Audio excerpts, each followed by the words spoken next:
So this next list of books are the books that I needed to pick up for either sales because I was a car salesman and they pushed a lot of different sales books, and there were a few that were recognized as being the most important to read. And then when I started my own paintball business, I looked at all kinds of different businesses and business plans and books on business as well as sales to start my business. So these are some of the books. The top of the list is The Art of the Deal. I'll go into why that is a little bit later. It was written by Tony Schwartz. It's considered the kind of the standard for sales and business as well.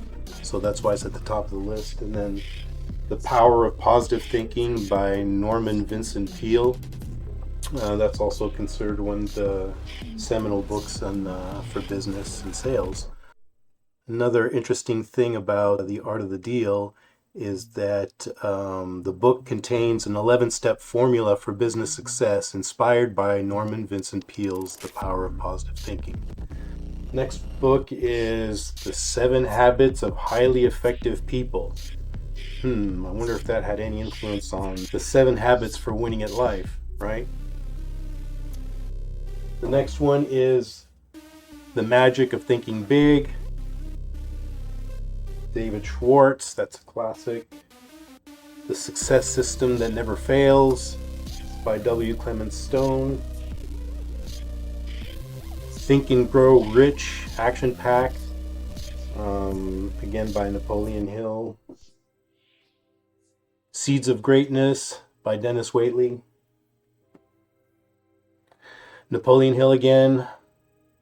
You Can Work Your Own Miracles.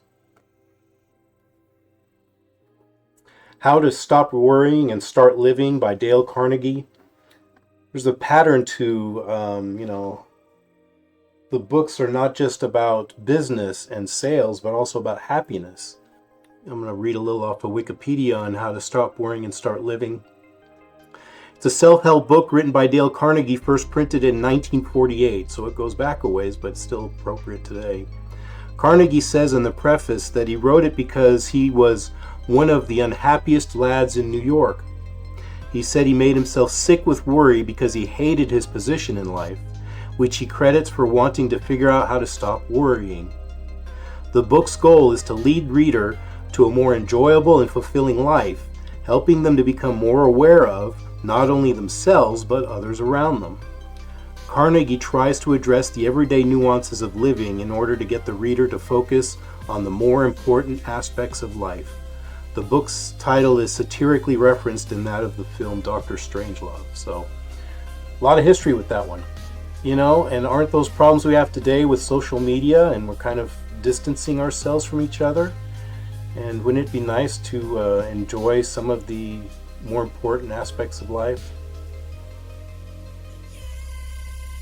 Howard Ruff's How to Prosper During the Coming Bad Years, and then he also had a later one, How to Prosper in the Coming Bad Years in the 21st Century, which is basically the same kind of stuff that was in the first one. And again, not conservative, but he was a Mormon, and some of the aspects of the religion were like having a storage of food, and that's something that to this day I kind of do, because just think about like recently with COVID or toilet paper and that kind of thing. And if you have a store of a year's worth of foods and provisions, then when there are these kinds of things, the Straits of Hormuz or whatever, things that might affect us, if you have a storage of food and necessities a year's worth, those kind of big problems that bother other people won't bother you as much. So, again, very appropriate today. R.V. Mackey, Swim with the Sharks Without Being Eaten Alive. And then the last one, which is actually Rich Dad, Poor Dad, but this is just one of the copies. I don't have the original copy anymore, but I'll have an entire other video to make about Robert Kiyosaki. But Rich Dad, Poor Dad is one of the starting business kind of books that you want to read. So that's the list. To go back to The Art of the Deal, written by Tony Schwartz, I did want to mention Right at the beginning of the Wikipedia page, it says that Schwartz called ghostwriting the book his greatest regret in life, without question.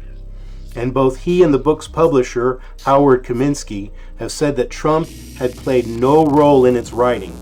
Most people in the business circles have realized that it wasn't written by Trump, and kind of shows the way things have been going with his presidency and how he's not really fulfilling many of the promises. And this book is just another one of those things. It's attributed to him, but it was written by someone else.